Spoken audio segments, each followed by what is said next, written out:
Thought Bubble Audio.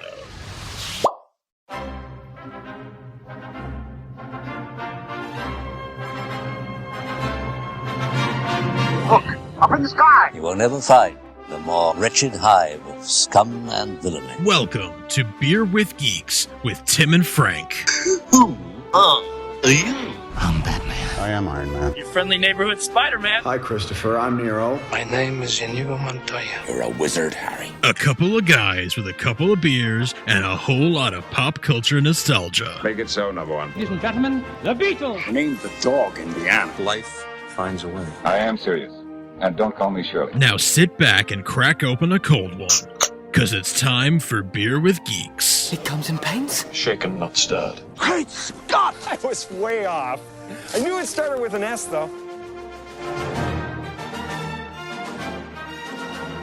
Hi, and welcome to Beer with Geeks, where two geeks geek out with beer. I'm Tim, and with me, as always, is my friend who comes before the movie, Frank. How are you today? Maria Menounos? Am I Maria You are Menounos with First Look? You are Maria Menounos with First Look. Yeah. Did you watch Channel 1 when you were in high school?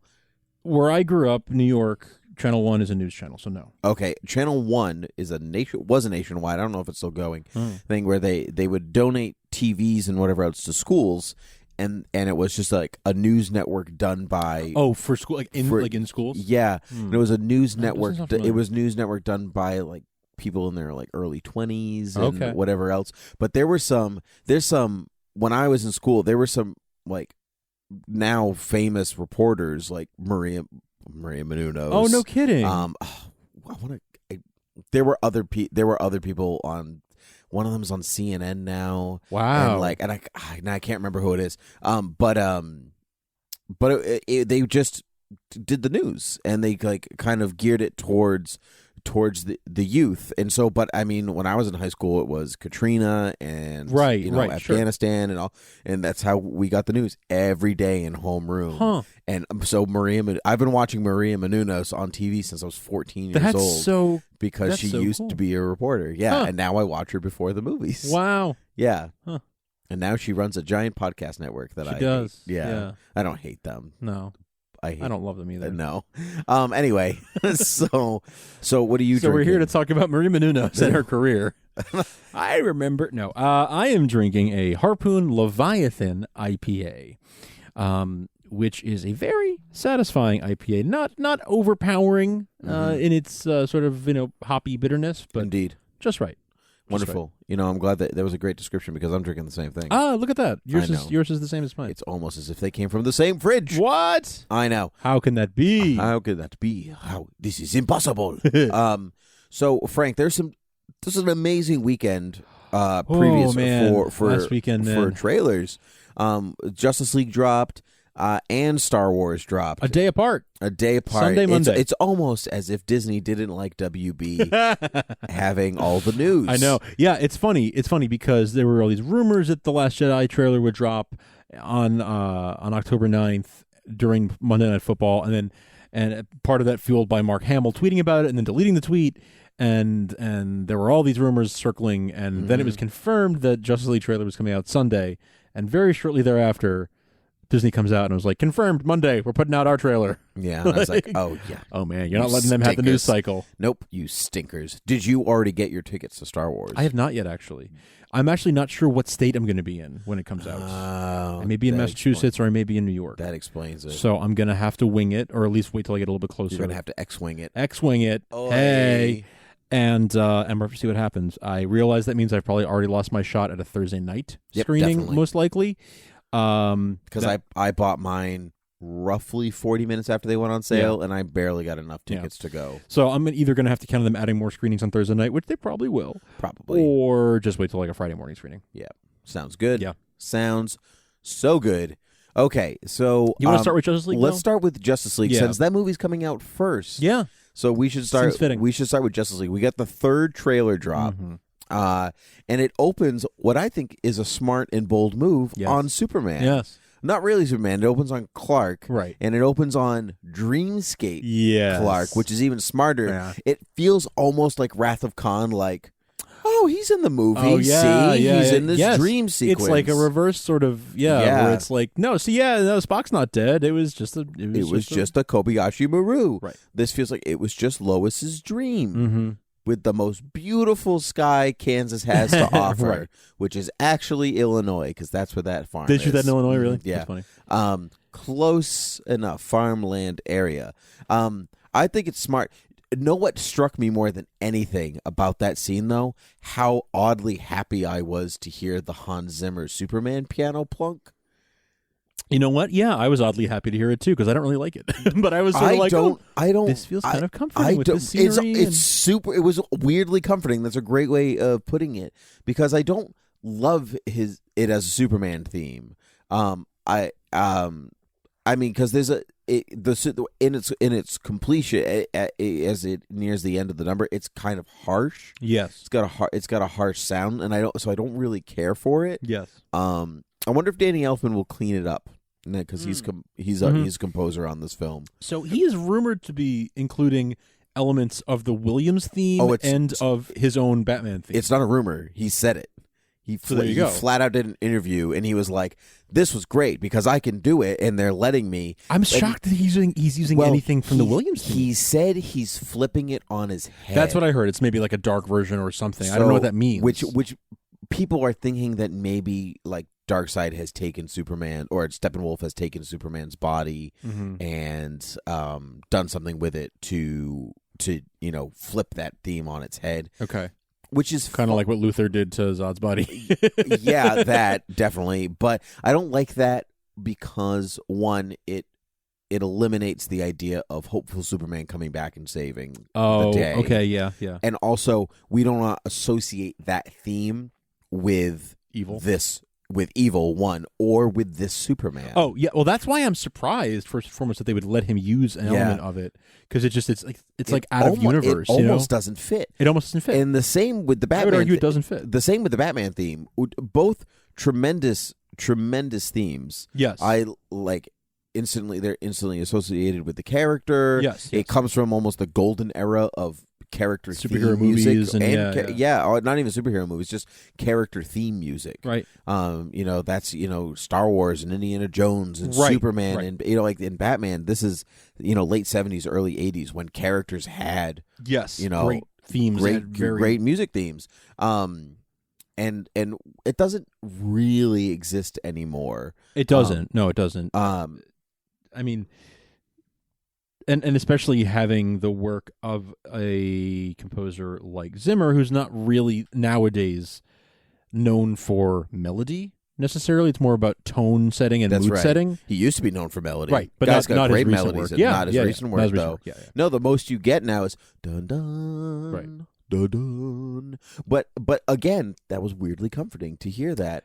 Yeah. So I wonder if he's going to mix and mash them. There is that weird little theory that this whole thing exists within the Burton universe.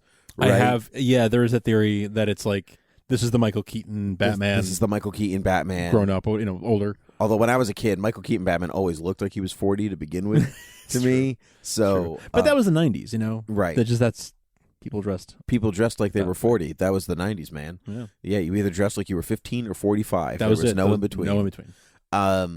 So I think, honestly, when I hear it, I'm probably going to go, yeah, baby. Yeah. But until then, I'm not sure how I totally feel. I like the Batman theme more than the Superman one. Agreed. Because at least this Batman, even from the trailers, you go, yeah, that's Batman. Yeah. Like, yeah, you were a little murdery in BVS. Yeah, But you know what?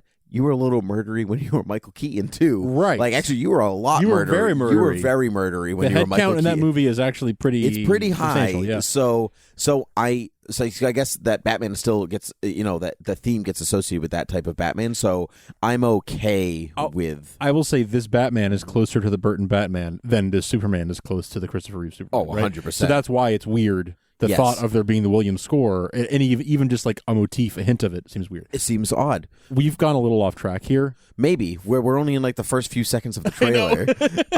I want to keep us on task. So, to your point against the Superman thing, which we'll get to, the that theme might signal the Superman you want. Yeah, maybe. And so maybe they're hoping that or at least Elfman is hoping that the theme now matches the hope that is instilled in you, not just as Superman in the movie, but as the character that you want to see. Yeah, that he becomes sort of deserving of that theme. That's right. Yeah. I would love that. Yeah, which would make it even better. That would make it beautiful and poetic and wonderful, and I would take back everything I said. Right, because we've heard that theme in other things. It was in Smallville and whatever. We've heard that theme associated with other types of Superman. Yeah. Totally. So who knows? But anyway, so getting back to the trailer, this was a little less. This trailer was a little less get the gang together, and more of the gang's already together. Yeah. It seemed like a lot of third act stuff. Nothing really new though. There wasn't tons of new footage in terms of Act 3. No, you're right. There's a lot of the same footage, but recolorized. Red filtered. A lot of rose red, rose colored glasses. Which everyone's assuming is a Joss Whedon choice. I mean, it very well could be. It could be. We don't know. We don't know. We're not but sure. People are on the internet or anywhere have been assuming that. I really think WB is really smart not to tell us. I think so too. I don't really want to know. I don't need to know. No, I don't need to know whose ideas. I need you to make a good movie. That's it. I don't really care who. Like, it might not have been either of their ideas. It could have been Jeff Johns. Could have been Gal Gadot going like, "What if this is red?" like my costume. Yeah. Well, I think it just makes sense for that to be red. Apokolips. It's red. It should feel like hell. It should feel like hell. It's in the name, people. Where before it was like that blue, gray. It's kind of dark. I can't really see anything in front of my face. Kind of Zack Snyder looking thing. Of like just gray. It's gray bland. And bleak. Even the third act of Wonder Woman has that problem where it's like, kind of. What's going on? Yeah. As much as I love that movie, it does have the like third act of, problems. I'm fighting the smoke monster, and it's why do we find third act problems so funny? Who says that we think that's funny? I don't know. Nobody. It's just us. It's just us. We're just like third act problems. It's because we went to a comedy show and we found it funny then, and we haven't let it go in 2 years. Was that what it was? It was when we saw Kumail Nanjiani, and he was talking about his film collection. Okay. Yeah. All his VHSs. All 200 VHSs. 200 movies. 200 movies. Okay. That's what it was. Yeah. So, but the red is selling with people. It really seems. People are going, one, it looks cool. It doesn't really look like the third act to any DCEU film. It doesn't really even look like the third act to any Marvel film, which I think is the important part. Because if they like say fought everybody during the day, people would be like Avengers, right, or Age of Ultron also fought people during the day. Right. This is a different thing. It feels the red for whatever reason feels more threatening. It does feel more threatening. I agree. It feels more threatening. It stands out from instead of just the gray, the dark. Yeah. I really felt like we saw a big chunk of the third act of this movie, I think, or at least a chunk of it. Yep. And we don't really know all the things that are going to happen necessarily to get them to this point, but at the point that we're seeing it, the band is together, as you said. Yep. And they're working as a team. And I got really excited seeing that, seeing them work together as a fluid team. It did give me an Avengers vibe, only in that big fight. Yep. In the third act of Avengers, they are a well-oiled machine. They're like Hulk is throwing people, and like they're like using their talent, their powers to build up on each other. And we had that of like Cyborg catching Aquaman and relaunching him and that kind of stuff of like really tight teamwork. Agreed. Was really exciting. It felt like something that like me and my friends would have done in the sandbox with our action figures. Agreed. It felt like, and then Batman comes over here, and then Cyborg, like it was really exciting. I don't think it's they're not super well oiled yet, which I like. Because say like when Cyborg catches Aquaman, he's surprised by it. Yeah. Right? It's not like planned. It's not a planned catch. But as the team grows, you get more. Yeah. You get like it's kind of like you said Avengers, like they're kind of working together and it's good. But then when you watch like the opening scene of Age of Ultron, they're so cohesive right. in their movements. Right. It's not Age of Ultron smooth yet. No, and it shouldn't be. No, and exactly. But all these people, I mean, Wonder Woman's been Wonder Woman for over 100 years at this point. Right. Batman's been doing it for over 20. Mm-hmm. Aquaman arguably has probably been also doing something for a few while. years, yeah. So Flash and Cyborg are the rookies. The rookies, but if you know anything about Vic Stone, Cyborg, like he was the captain, he was the quarterback. Right. He knows how to work with a team. Sure. So it's the Flash that is kind of the odd man out, I guess, in that respect. But because he's so fast, he can literally catch up to the moment, whereas everybody else is doing it in real time. Right. So it could seem like he's cohesively working with them. Right. Because he has the time. He has the time. He has the time. Yeah. We get some Wonder Womaning Yes. about. She once again, she is just so like. Anytime she's on screen, she's stealing the scene. Like she is so captivating. She does a lot of wry smiles. A lot. A lot of wry smiles. A lot of like, oh hey, I'm just here, guys. Yeah. I'm just effortlessly awesome. I'm effortlessly awesome. That is exactly right. Effortlessly awesome. Yeah. So she but honestly, we didn't get enough of her. In the trailer, I think she was heavy in the last trailer. Yeah. And so they probably didn't want to oversell her, because she could come. It could come off that way, like, look, you loved Wonder Woman, remember? Yeah. Right. Yeah. Which would be, in one sense, smart for them to put her. Oh up, yeah. up front and center. If you look at their marketing material now, it's not Batman in the front no, anymore. it's Wonder Woman in the front. Yeah. Which I've actually always liked, because as much as I like Batman, he really shouldn't be the team he's leader. Not the heart of the team. No, he's not. He's the guy that's like, call me when there's a problem. Right. And they, I think, made the decision early on that he would be the leader of the team and the person that brings everyone together. Yes. Because of his promise to Superman. Yes. But I would say, maybe being a little cynical, and maybe the out-of-story reason for it is because Batman's stupid popular.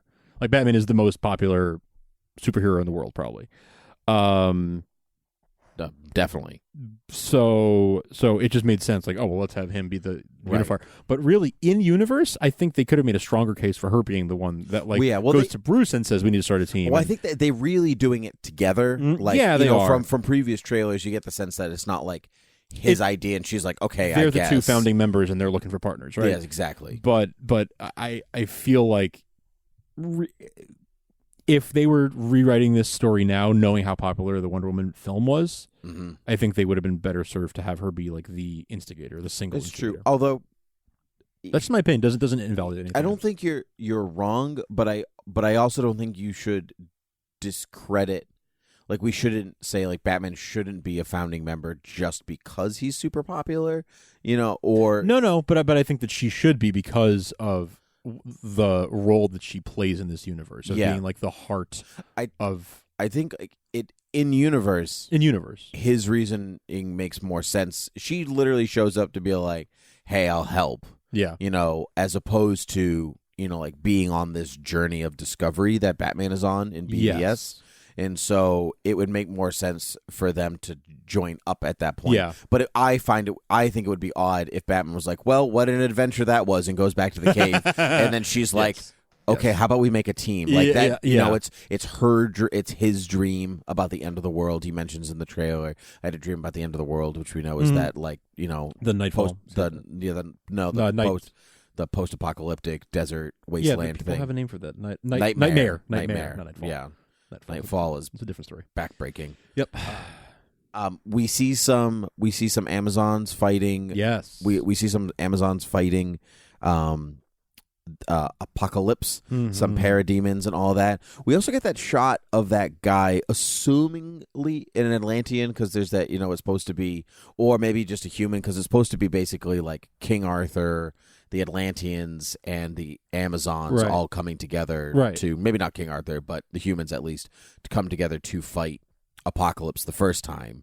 And so that's Apokolips with a K, not with a C, not the blue guy, but the new gods, the planet. But anyway, we see him turn gray with some sharpening teeth. What do you think's happening there? What are your theories? I wasn't sure. I thought that was a reference to something that went over my head, to be honest, because he like decays, and turns from like looking humanoid to looking like. I kind of assumed he was becoming a parademon. Okay. I wasn't sure if that was even possible. Comic continuity is that parademons are not from Apokolips; they're genetically modified and created. So you think this is the creation of parademons? You go and make more parademons. This is how you have an endless army. Every time you conquer, it's classic armying, right? Right. When you go someplace, you take their army. They now fight for you. They fight for you now, right? So this is So I think we're seeing that kind of creation, which is pretty cool.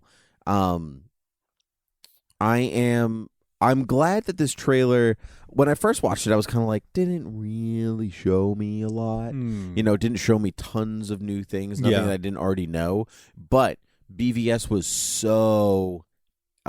it was hit so hard with backlash that you showed too much. What are you doing? Yeah. And so I like that. Like, I still don't really. I know at one point they're going to fight Steppenwolf and parademons in what is seemingly an abandoned part of some city. Yeah. I don't really, within the trailer universe. I don't really know anything else. We don't really know. No. Justice League is gathering to go do this thing. We know a fair bit about one of the major plots of the film, but we don't know a lot about the subplots. We don't know a lot about where a lot of characters fit in. There are a lot of characters who we see for just like we see Gordon for like a shot. Was Alfred even in this version of the trailer? Yes, he was. Is he? Okay. Yeah. But like he speaks this time. Oh, right. Yeah. He had the line about yeah. The one that we all assume is about Superman. Assuming. Yeah. So yeah, we have Gordon and him for like a second, but their stories, while they're minor characters, will be fleshed out more. There's a lot still to be seen, which is exciting. It's very exciting. What do you think of that shot of Wonder Woman on the Statue of Justice? It's not subtle, but it's beautiful. It's not subtle. That is correct. For whatever reason, it feels weird to me. Maybe it's the angle of the shot, but I like. Well, why did she climb a building to go on top of the statue that's on the top of? Why do any of them do that? Why do any of them? Unless, of course, it's going for vantage point. Which is kind of what I think is like it's the beginning of the battle or something, and she's like, well, she's in London. You can tell because of the egg behind. Yes. So I heard. Actually, I think our friends over at the Suicide Squad cast speculated that's the statue on the top of the Old Bailey from V for Vendetta. Oh yeah, could be the first building that gets blown up. Not sure, to be honest. I'm not sure either. I was just there too. Mm-hmm. Why couldn't this trailer come out in past April? Damn, Frank. I don't know. Tell me. What do you think of this? One man is strongest alone, and Bruce being like that is the opposite of what is true. Do you think Aquaman is such a bro in this, and that's not Aquaman? He's definitely just Jason Momoa pretending to be Aquaman, and there's a part of me that feels okay with this. I don't really have strong feelings on the matter, to be perfectly honest. Because Aquaman's not a character that I know super well. You didn't like his look, though. I remember when they released a look at the character, and you were like, "That's not my Aquaman." Well, the first poster, the one that just Unite the Seven, it was just him. There was something about the way it was lit and the stylistic choices they made that made him too pretty. Okay, like he had like his hair, the way it was falling, and everything. I was just sort of like, I don't know if I like that look. You thought he was too pretty. Yeah. I would not have used that word, but I wouldn't normally. But like the way they styled his hair, the way his eyes were colored, or at least the way they looked in that first poster. It was an unusual look. It wasn't what I was expecting. I've gotten used to it. And he's clearly not being like what I thought he was going to be. Like the impression I got from that poster was wrong. Okay. So it's fine. I've gotten over that. Okay, that's interesting. reminds me, Jason Momoa in general. Actually, I have a friend that's very much like him. Like they kind of look alike. They talk alike. I think you showed me a picture of this person. Yeah, isn't it weird how much they look alike? Yeah, so I mean, good for both of them. But like when Cyborg catches him, he's like, "My man." I was like, "Oh my god, you're just Rob." Like, which is great because I love Rob. He's the best. He's like one of the best people I know. And That's so, amazing. but it's going to be like weird watching him being like, "You're just Rob." That's amazing. Yeah. You've got fun sayings and tattoos and all that good stuff, muscles and all that stuff. All the things Rob has. I do like that image of the flying fox with the green light in the back of it, kind of silencing people, being like, that green light from the last trailer? That was just the green light. Yeah. Calm down. Done. All of you. Chill, guys. Maybe Green Lantern's in it. Maybe he's not. Why don't you just be happy that the Justice League is in it? Yeah, right. Right. Do you think that they are going to pull out a surprise like that and have there be like surprise, like entire characters who we don't know about? I'm sure. You think so? I'm sure there's at least one character we do not know about. Really? At this point, you still think so? I'm not saying even if that's. That might not necessarily be a hero or a villain, but I think that there might be a character we don't know about. But surely, if that's true, it's got to be a very small, like almost a cameo, right? Like, oh yeah, I'm not saying there's like a 20 minutes to the end. They'll go, oh, it's also me. It's Green Lantern. Okay, I'm here. yeah, that's like, what I mean. I don't yeah, think okay, so. okay, no. Yeah. Like it's possible maybe there's a Barbara Gordon reference or something like that I could see, but but I can't see there being like Hal Jordan joins the team or something. Right? Like that, no. Could be minor. My real question in all of this is why haven't we really not seen Steppenwolf yet? Well, I think they want to hold back because he's big and gray and looks like the rest of them. Well, kind of. Yeah, I think that they might be afraid that people think he's Doomsday. It's he doesn't look at all like Doomsday though, but he looks more like Ares, honestly. Sure. Yeah, Okay, yeah. Horn, big, tall, gray, horned helmet. Yeah. People might get confused, but I don't know. I think it would be to Joss Whedon's or to the film's pro list to maybe spice up his costume a bit. I mean, it's all CG. It's Kieran Hines in a green suit. You can do whatever you want with it. It would be to their benefit to not make him giant and gray. I agree. I think that's overdone, and that we should be moving on from that look. Yeah, that's not really scary anymore. Why can't the villain have some color? Like, what's the problem with that? Yeah, I know. Well, especially when the rest of the world is all gray and everything, and the villain doesn't stand out. Yeah, it's one thing when it's red. Except when it's red. But you know what I mean? Like when you're reading the colorful pages of Action Comics in 1992, and Doomsday came along and he was giant and gray. That stood out because everything was colorful, and here's this gray thing devoid of all color. It's ugly. It's whatever. Right. And I'm not saying Doomsday should have been purple or anything. but not the Hulk. But right. But Zod wore a big black suit. Yeah. Doomsday was gray. Yeah. Ares was a smoke monster. He wasn't a smoke monster. He was a real person. Yeah, but he manifested as a giant smoke monster. No, he didn't. Yes, he did. Not at all was he a smoke monster. Dude, yes, he was. No, at he the wasn't. end, when they were actually battling, he was wearing a metal armored suit. Yeah, but he was like a big, like billowing thing, like a cloud. Literally thing. Was not. I just watched it again. Then my memory is really, really skewed because I remember him being like, it's really skewed. There's smoke because there's fire. Yeah, but he himself is not smoky. Okay. At all. All right, I'll admit when I'm wrong. That's what I remember him as. Yeah. I'd recommend playing Luminosity when you get a chance. Okay. It's that little mind game on the thing that pops up. Oh, yeah. Like, play for 30 seconds and you'll never lose your mind. Is that one of those things for your O-phone with that you use with the fruit company that makes the phones? Yes, the phone company. I don't remember the names of anything. It's called the phone company. There's only one. There's only one. Okay. The phone company. Okay. Very good. Shall we move on to Star Wars? I think we should. Wonderful. So actually, before we move on, yes, the last scene with Flash being like, "Oh, that's the bat signal." Really funny. That's our friend Dan, right? That is our friend Dan, right? And it's amazing. Yes. But I do like the mom and dad look that Wonder Woman and Batman go. Oh boy, what are we gonna do with this boy? Just shut up. What are we gonna do with this kid? Kid? Shut up, kid. Shut up. But it's all good. It's all in good fun. So this Star Wars trailer, much anticipated. We open up with some Kylo Renning. He's renning and he's Kyloing and he's doing all the things.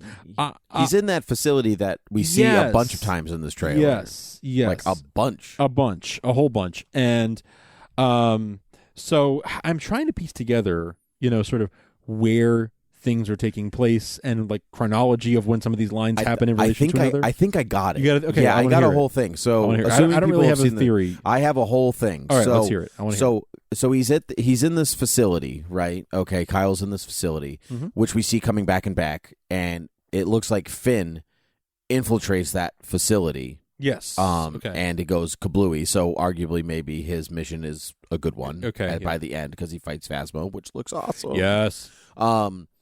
So I think when you see what is essentially the Band-Aid on his face, that's the beginning of the film. The Band-Aid on... Because we know this movie picks up immediately where Force Awakens left off. So he got the scar from his fight with Rey. Right. So it would make sense that he's got a little healing strip on his face. Sure. And so that scene where it looks like he's about to shoot Leia, beginning of the film. Which means Leia is not going to die by Kylo Ren's hands just yet, if at all. Got it. So he contemplates killing his mother and because he was told by Snoke, you hear it in the trailer and it's in Force Awakens, that killing your father, moving on from the past, will allow you to go for the dark side. We know that once he kills Han, spoilers, once he kills Han, he does not feel any different. Yeah. In fact, he feels terrible. Yeah. And then gets shot. Yeah. So he feels even worse, I guess. Yeah. Now he's in pain in his tum-tum. And so I think so he like does this thing where like, now I've got to go get Leia because that's the thing. So killing Dad didn't do it. I've got to kill both of them. And he just can't bring himself to do it. And we've talked about this on this podcast before, that he just wants to be Grandpa Vader so bad. Finish what you started. But he hasn't. But missing the point that Vader redeemed himself at the end. Yes. And so he literally can't finish what he thinks Vader started because that's not what Vader did. Yeah. And so he can't be evil as much as he wants to be. Yeah. There's actually literally too much good in him. Yes. Like Luke could potentially go dark. Like, right, and like there's a lot of darkness in Luke as well as goodness. Sure. Kylo Ren's got too much good in him to actually be terror. Like, I mean, that being said, he kills all those people at the Jedi Temple, so he's not great. Yeah, he's bad, but they're ultimately good will win out. Right. So then we hear this Snoke thing. When I found you, potential power, blah blah blah. He's not talking to Kylo. He's talking to Rey. He's talking to Rey. Agreed. Because when I found you, because Rey was left on that planet. She was left on Jakku and didn't know where her why they left her family. They left her because Snoke was trying to find her, and she was safe on that planet. I'm with you on that. I for sure, it's clear that he's talking to her. Yeah. Also, there's the scene of Kylo reaching down to pick up his new lightsaber. Yes. Okay. I was going to say that is a new lightsaber, right? His new lightsaber, and behind him there are the Red Guards, like the new Imperial Guards. Yep. They are. I think he goes to pick up the lightsaber because he's going to fight his way out of there.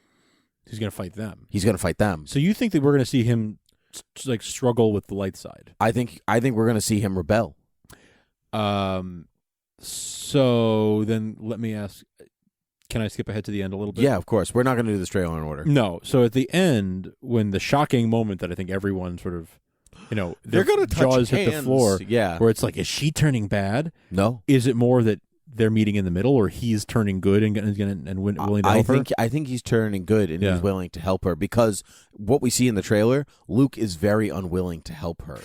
So he makes that reference to like, the last time I saw this much power, I wasn't afraid of it, but this time I am. Right. He's talking about Kylo Ren and how he wasn't afraid enough of him. Right. And now I see you have the same amount of power. I'm staying away from you, kid. I am not going to train you. I can't trust you. Mm-hmm. That's right. With that amount of the absolute power corrupts absolutely. You will be corrupted. I cannot train you. And we've heard from people involved in the film before. Ryan Johnson, whatever. He said that when asked like, who does Rey like more, Luke or Han? She likes Han more because Han was open to her and who she is, and Luke shuts her down. Not interested. Yeah, and it seems like maybe he starts to train her, because like we do see her doing those exercises on Skellig. I forget the name of the planet, but Skellig Michael, Ireland.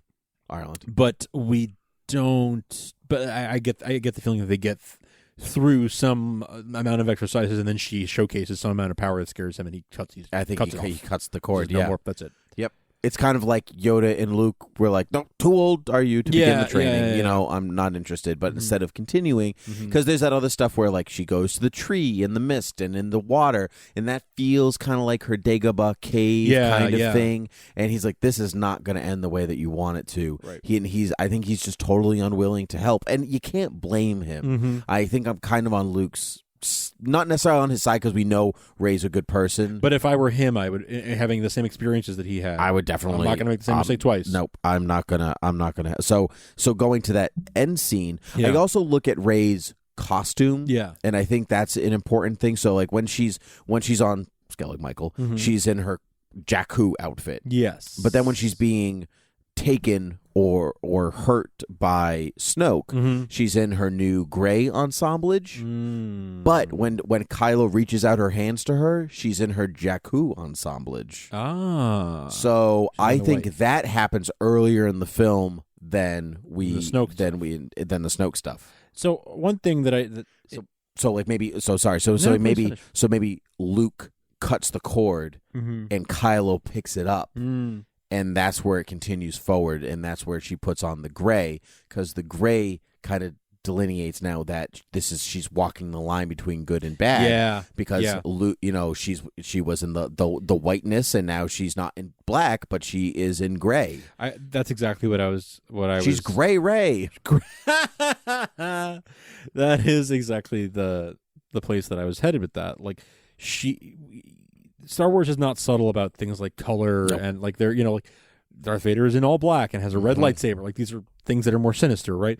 But in Return of the Jedi, Luke wears black for most of the movie, and then towards the end, when he decides that he's not going to kill Darth Vader, his little piece falls over. Of his shirt opens up, and there's white underneath, showing that he was good inside all along. This kind of symbolism exists throughout. So you're very wise. I didn't really think about this the two times that I watched it before now, but you're very wise to be looking at the colors that people are wearing to indicate where they are in their sort of journey. Sure, and it's not all of them, because Finn's he's wearing appropriate the clothes, jacket, or right, for his mission or whatever. But for Rey, who this is important. her place on the spectrum between dark and light is in question. That's right. It makes sense to be watching. That's right. So that makes sense. Yeah, because even if you going back to the original trilogy, you follow Luke's clothes. He goes from all white to dark tan, whatever, to the black, and then to the little flip with the white. Yep. So you're right. You follow this progression of color. And I like that Star Wars gives you that, because it allows you to, if they're wearing whatever, you can't pick it apart. It's not as fun. Yeah. It's not as fun. It's not as fun. There's something, kind of literary about it, being the way it is. Finn and his mission. I like the part of your theory where you talk about that maybe his mission is to blow up this facility or whatever.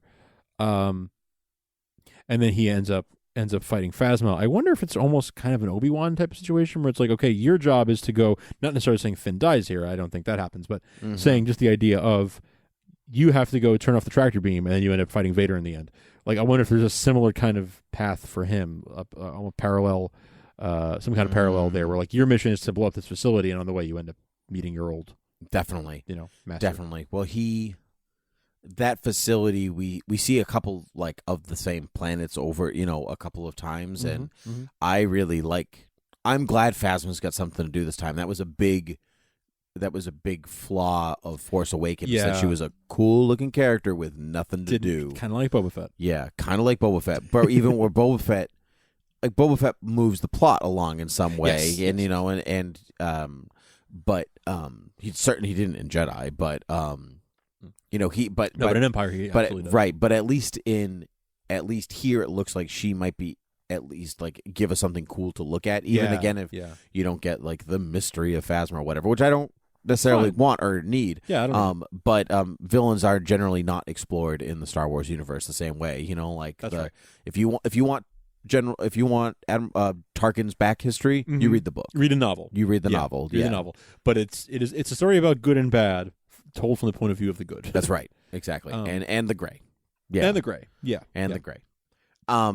We also look like we're getting a flashback sequence in a Star Wars film, which we've never had before.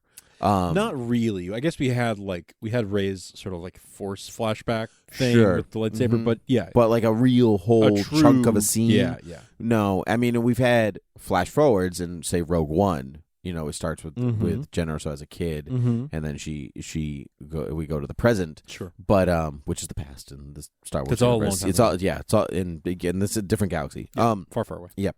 So it looks like we're it looks like.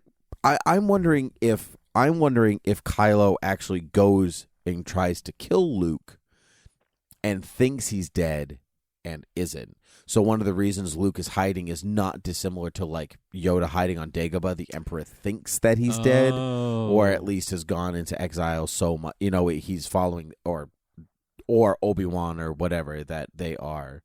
That's a good thought too. That's very possible. Yeah, that it's everyone assumes he's dead. I mean, honestly, yes, I'm going to agree with you right here and right now because even Rey thought he was just a myth. Right. So he's so dead that people aren't even sure he ever existed. Right. Exactly.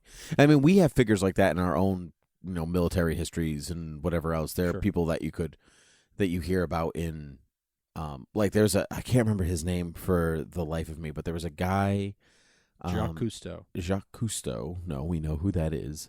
There was a guy in World War II. He fought for the Brits. And he used to carry a bow and arrow he was on the beach at Dunkirk. In World War II. And he used to carry a bow and arrow.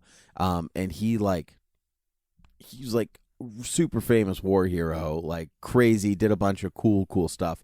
I don't remember his name. You know what I mean? Like he might as well not be real. It's not dissimilar to that, except that the galaxy is so much bigger than just our world that it's not unlikely that somebody like Luke could disappear.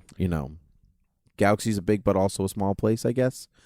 Yeah, I guess so. I mean, we do know that it's a big galaxy, but it's also a small galaxy because we keep running to the same family. Right. Well, I mean, Star Wars proper is really about the Skywalkers. Yeah. I think you are referring to John Mad Jack Churchill. That's it. Yep, that's him. Mad Jack Churchill. Wow. Yeah, this is a very interesting story. I used my lookup, and I have to be honest, I cheated earlier, and I also looked at pictures of Ares from the end of Wonder Woman, and I remembered completely wrong. So okay, yeah, okay. Well, there you go. I used two lookups. I'm glad that's fine. You can use mine. That's fine. I was literally going to put on Wonder Woman after we finish this. Yeah, I know. It was starting to bother me. Where's the smoke, Frank? When you're that confident, I know you're right. Like there's times where I'm like, I think you're wrong, but then there's times where like, no, he's definitely right. Yeah, I'm rarely that. Going back to Luke and everything else, this is some of the best acting I've ever seen Mark Hamill do. I think it's the best. Like when he says like, I won't make that mistake again, or whatever the exact line is. I think the best acting I've ever seen from him. Yep, it's like because like in Force Awakens, like the way he puts down his hood and everything like that was kind of like I flourished. It's over the top. It's a little over the top, and I don't think JJ 40s villain like I throw it back and throw my head back and let my hair flow like exactly. And I think like sometimes even like Carrie Fisher's line delivery in that film isn't great, and I'm really hoping that like Rian Johnson really like gets something out of them. Out of them. You're good actors. Let's do this. Yeah. Like, do not think that you can get away with.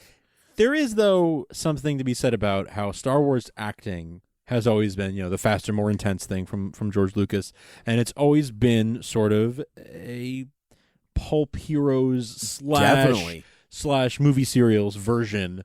It's not straight acting. It's not necessarily Shakespearean like amazing award-winning performances. Not in that they're not good, but that they are meant to be stylized. Oh, definitely. But I think there's definitely a way of doing that without compromising your skill as an actor. Harrison Ford did it for 3 movies. Sure. Oscar Isaac did it in Force Awakens. Yeah. He was pulpy to a fault, but that's true. But he was. But there's that air of realism. There's an air of realism. Yeah. Okay. Nobody talks like that, but you believe they're talking like that. Yes. So when it's not done well, I think it's even more jarring. Yeah. Well, yes. I mean, see the see a lot of the performances in the prequels for that. I mean, yeah, good. Yeah, exactly. You can pinpoint it's easier to say who did a better job acting in the prequels than who didn't. Yeah, because the list is pretty short. Yeah. So, what do you think about Kylo Ren destroying his helmet? How do you feel about this? So, I mean, he destroys everything, man. Like, he just throws stuff against the walls. He can make another one. Like, he probably has a closet full of them. What we hear over that is, get rid of the past to embrace the future or whatever. So, I think the helmet's just gone. I don't think he's going to wear it. Which, again, I would like to think that. I think it moves you. Well, he's not even wearing it in any of the promotional material. Mm-hmm. And he wore it, and all you saw, and all the only picture you saw him without his helmet in Force Awakens was in Vanity Fair. Everything else he was in the helmet. Okay. So I think this is him moving further along the path of moving away from from Vader. Away from Vader, closer to Ben Solo. Yes, exactly. Okay. Yeah, I'll buy that. I'll buy that. That maybe is his version of the Vader legacy, I should say. The Vader legacy, yeah. But maybe that is more. That's his version of moving from white to gray. Mm-hmm. It's like wearing the whole full costume to not wearing the helmet. Wearing the helmet is a big step. And like I said, we've talked about that I can't do it. Destroying or killing mom or whatever. I think that really is the beginning of the. I think that's one of the beginning bits of the film. Yeah, I think you're right. I think that makes sense. I think that probably is early in the film, even though they've painted it to look like it's Act 3 or something. Yeah, I think you're probably right that it probably is like Act 1 or 2. I'm telling you, the Band-Aid. Yeah, that's true. Yeah, he went to medical and then immediately did this. Yeah, I can see that. Yep. So then, but do you think that it's Act 3 by the time we get in the room with Snoke and Rey? And I was getting a little bit of a Return of the Jedi vibe from that with the person pulling the strings. Destiny. Yeah, being in the same room as the Emperor figure being in the same room as the Luke figure. Yeah, because that feels like you almost would wait for a. It's interesting because if you were to look at it from the original trilogy standpoint, it's almost like they ignored New Hope in that sense and gave you the Vader Luke fight from Empire, Kylo Ren, Rey in Force Awakens, and now we're going into Jedi. The Emperor Luke thing, but you're getting Snoke and Rey. So then what does Episode 9? What's left bring? for 9? Right. So that's very exciting. Yeah, it is. Because now you're really giving us something. You're really giving us something new, which is exciting for Star Wars because Star Wars is all about circles and the cyclical nature of storytelling, ring theory exactly. But I love that add a layer to that circle. I love that ring. Idea. I love that idea. It's great. I really think that I think it's the third act. I think that's the third act. The Snoke stuff. I also think that the scenes with the red dust planet, the red salt planet, whatever. I think that's third act. Okay. We see Chewie flying under the planet in the Falcon, with the mines, kind of looking like he's flying through, flying through the Death Star. It's got that kind of vibe. Kind of vibe to it. You see his new little companion, the Porg, his new little companion. What do you think of the Porg? I've heard a lot about porgs. Apparently, porgs are a delicacy in the galaxy far, far away. So but maybe they like the chickens of those. I don't know. It feels like you loved a cute thing from Force Awakens, so here's a cute thing. It almost feels like we need to make a cute thing for a toy. Yeah, it's like the Ewoks of this. Yeah. Mm-hmm. Except there's only one of them. Well, I think there are. Well, in the movie, there's only one of them. But there is some promo picture or something of Chewie with apparently it looks like pieces of porg sticking out of his mouth. So maybe he just eats it at the end. That would be wicked funny, actually. I don't know. We'll see what happens. Hey, it's Chewie. We see BB-8 get shot. We we get some BB-8 getting shot. Yeah, I'm sure he's fine. I'm sure he's fine. It's like R2 getting shot. The electricity courses through him and then he's fine. Most likely. There's that wolf-looking creature, the ice-looking wolf, fox thing, wolf. Icy wolf, whatever it is. I like we can see Leia looking out and seeing the big hangar doors close, almost like she's waiting for somebody, or they're getting trapped, or something like this is the end, or who knows. But it definitely has a Hoth feel to it. Yep. Instead of an ice planet, it's a red dust planet. We see Leia in the giant pool, and the First Order seems to be getting larger and larger. Snoke kind of hurting her. What do you think of the Snoke look now that he's officially kind of in the trailer with his gold robe and his slippers and all that? Eliza, where are my slippers? He looks like he's kind of small. You think he's still like a little tiny little shrimp thing? I mean, I don't think he's like Ewok sized or like Jawa sized, but I think he's just like not like average human sized. Yeah, I assumed he was. There was that big theory that he was going to be really small, like Yoda. I didn't like that. That would have made me laugh. And it's one thing to laugh at Yoda at the beginning because he's being funny. You don't want to laugh at your villain when he first appears. It's okay to underestimate Yoda because then you're like, oh wow, just by my size, do you? Like that. But this would be sort of like if he's laughable, then he's not threatening. Exactly, and something small can be threatening, but it's still kind of laughable. It'd almost be like the little bunny from Holy Grail. Yeah. You're really threatening, but you still got sharp, pointed teeth. Yeah, it's just a rabbit. So then we get the thing everyone's freaking out about. The hand holding thing, which we already talked about. But I really think that he's moving away from the dark side, and she's not necessarily moving towards it. But she's definitely getting rejected, which puts a foul taste in her mouth. It does. Which is the path to the dark side. Foul taste in your mouth. But what if, and this is a theory that I'm not making up, I'm not going to take credit for it, but people have said, and I think there's something to this, we've always talked about bringing balance to the Force, right? Mm-hmm. What if, think about it, like the light side winning isn't really bringing balance to the Force, it's just putting all the, like if it's like a scale like you used in science class, right? Like it's putting all the weights on the one side of this, on the light side of the scale, and none of them on the left side of the scale. Yep, that's not balance. No, it's not. That's like the good side winning, sure, but it's not balance. Yeah. So what if like the answer that the way forward the two of them mutually come to is it's somewhere in the middle. Like it's not good winning over evil. It's just sort of the two things coexisting, and there being true balance. That scale being balanced. Where the two things. So Kylo and Rey could literally be that balance where somebody has dark tendencies but leans towards the good, and somebody who leans good but has dark tendencies or whatever. That's perfect. That's literal balance. And that's why she's wearing gray and not black, maybe. Like that, not because she's not all the way there yet, but because maybe they're realizing the middle is the answer. That's right. Yeah. I don't know. That's a theory that I've heard bandied about. I've thought about that balance thing for years, way before Force Awakens came out. Because it never, even as a kid, it never made sense to me. Like, oh, we've got to balance the Force, so only goodness. Like, right. That doesn't make sense. That's just one side winning. That's literally not balanced. That's just one side winning. That's not. I don't think that while means it's the side what you of think good, it means. yeah, exactly. While it's the side of good, it's still, let's be objective, it is one side winning. Right. So that's not balance. It cannot be the definition of balance. Mm-hmm.